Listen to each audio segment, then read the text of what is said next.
Okay, so Girls at Hava started out as a hashtag on social media about public space and gender, and basically what we want to talk about is that women are hardly seen out in on the streets of Karachi, maybe loitering or just being out for leisure.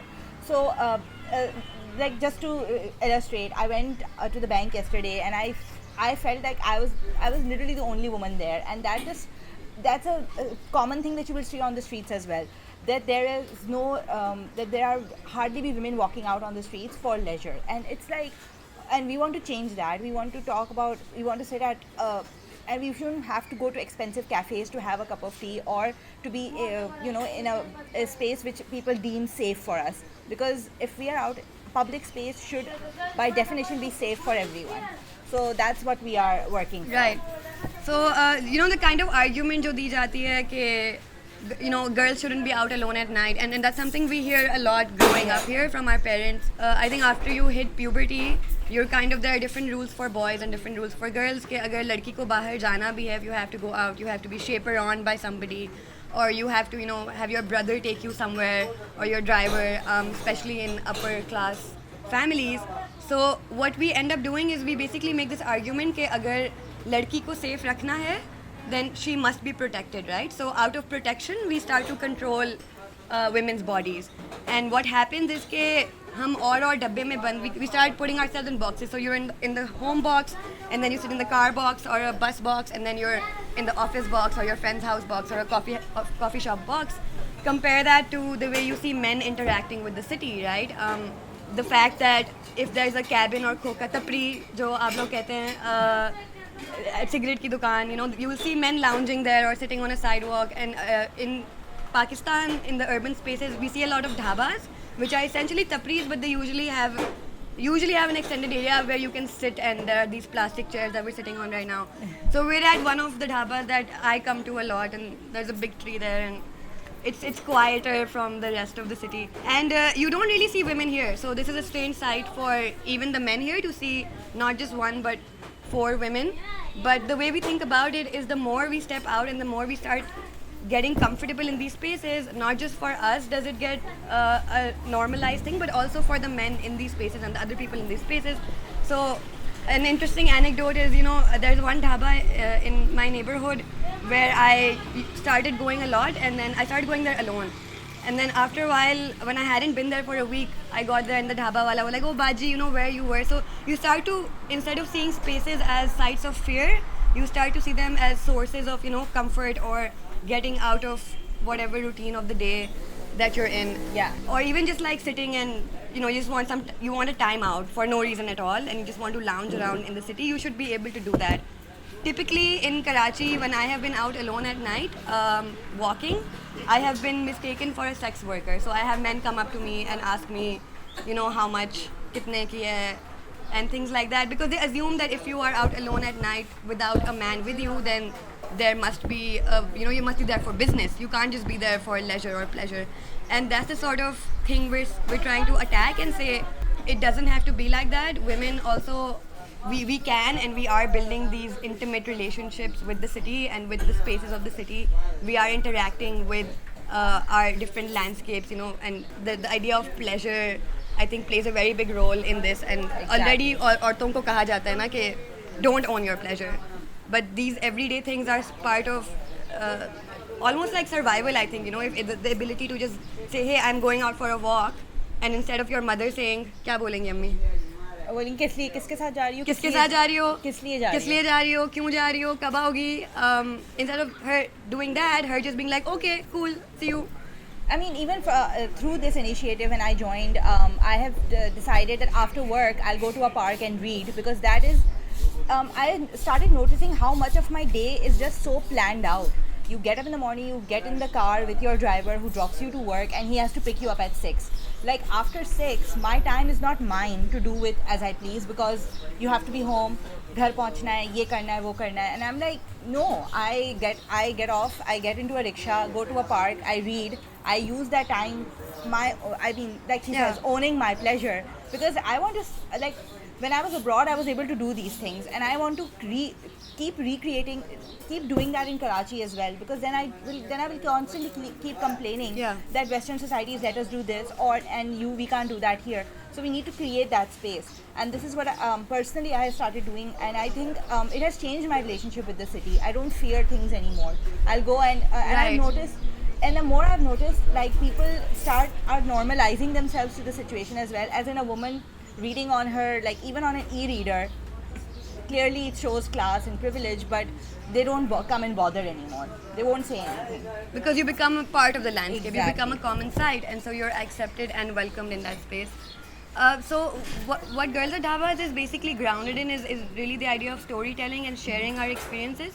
Because the way it started was 2 years ago, just posting a photograph of ourselves at a dhaba, and just to kind of see how people in our circle would react. So Shuru mein, it was not a public page, a public initiative. It was just on our personal timelines. A bunch of us started uploading photos of ourselves in public spaces, and these conversations started within the group of girls and our networks on social media. Oh, this is interesting. Oh, or all kinds of responses from, oh, I've thought about this too as a woman, or oh, I've always wanted to go to a dhaba, can we go together? Or even like, oh wait, I've done this and this is how it feels like. So we realized that, okay, there's space for this conversation to maybe grow into something, because it sounds like it's a much needed conversation, and it's linked to, log aksar hame kehte hain ki, what does this have to do with feminism?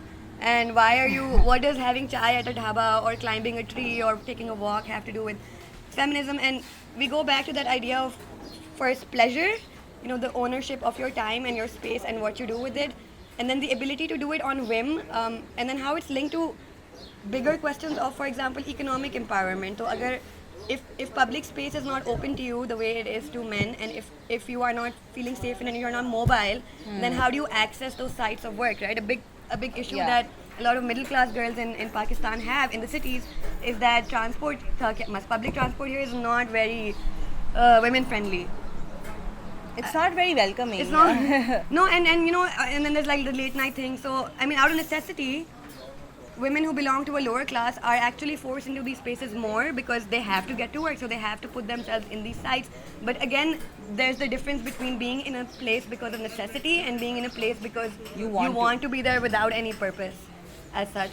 So we started sharing stories of these sort of interactions with the city on our timelines, and then we launched the page May or June 2015, and we asked women and anybody really to send in submissions. So वो बहुत सारे आने लगे. Not just like, I mean, the dhaba itself is a site. We'll talk a bit more about chai in a bit. But any kind of like, place that you're not supposed to be in as a woman or as a trans person or as somebody whose gender identity is not welcome in that space. And it kind of grew organically from there.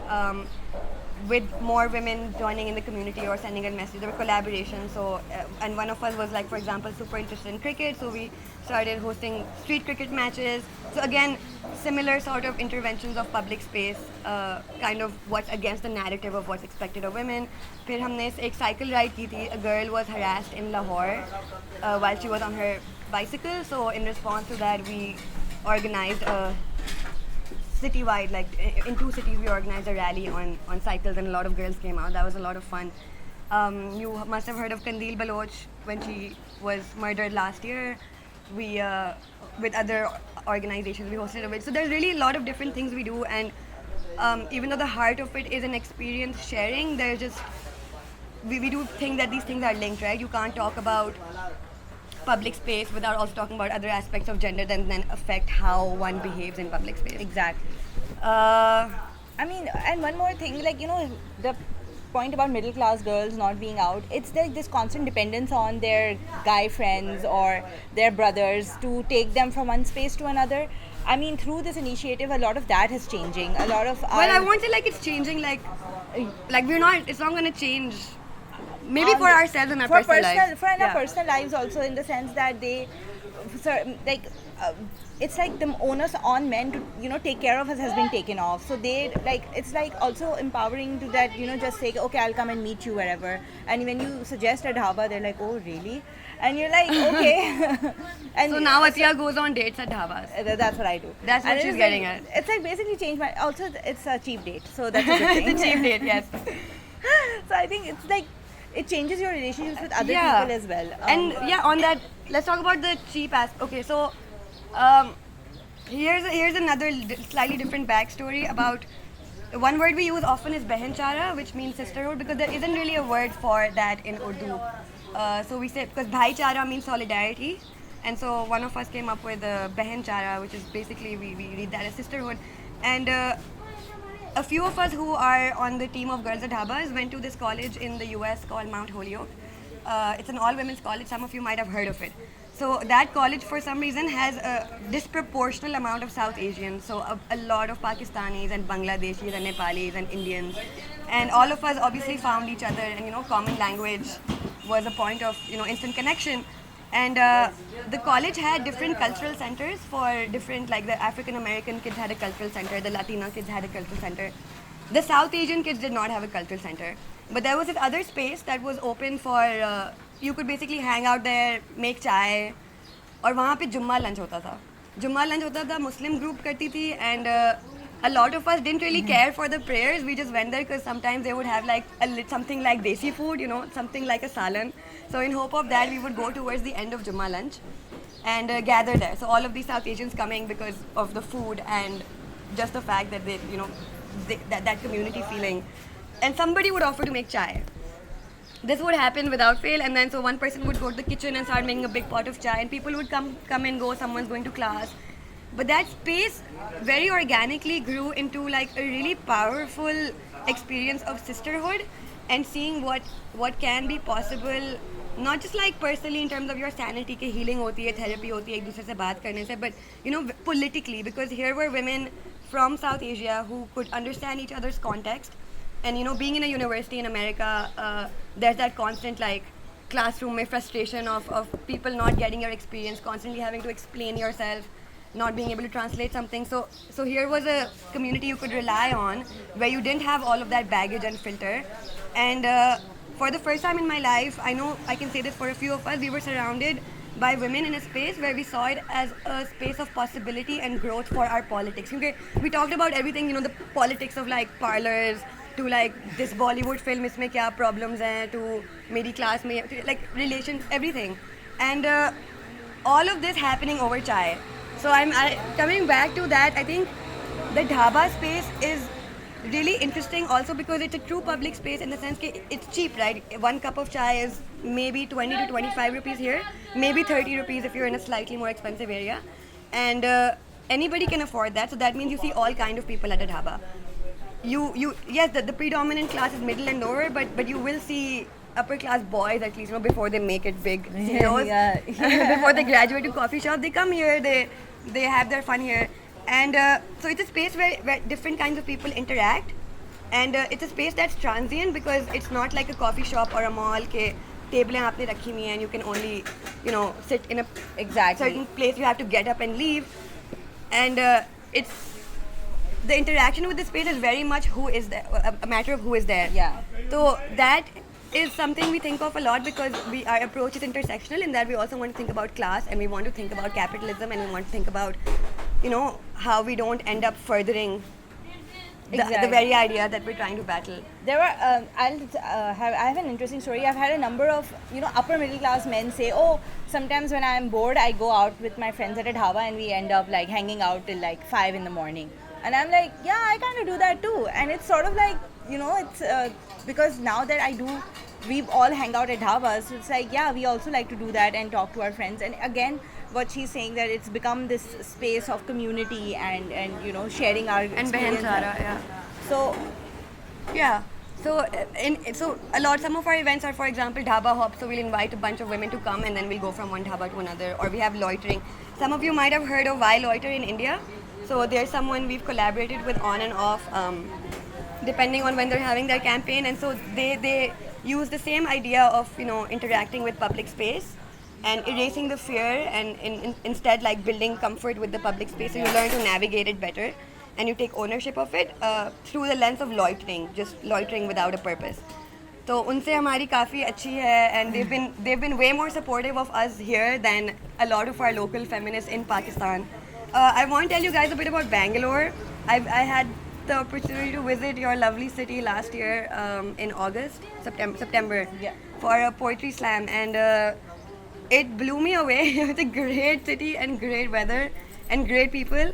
But what struck me was the visual sort of landscape, because instantly, visually, jo hai na, I saw women everywhere. Compared to Karachi, where if I'm walking, sometimes I count in my head. I'm like, okay, I'm gonna count every woman I come across, and it's like for every 20 or 25 men, maybe I'll see one woman, and even she won't be out because she's just there chilling. She'll be out because she's getting somewhere or getting from point A to point B and rushing. Jaldi jaldi chal rahi hai. In Bangalore, I saw women on scooties. Over here, we have a horrible culture where लड़कियाँ bikes पे side पे बैठती हैं, right? So we never sit like with a few do, but it's really rare to see a woman sitting with her legs apart on a bike because it's considered vulgar.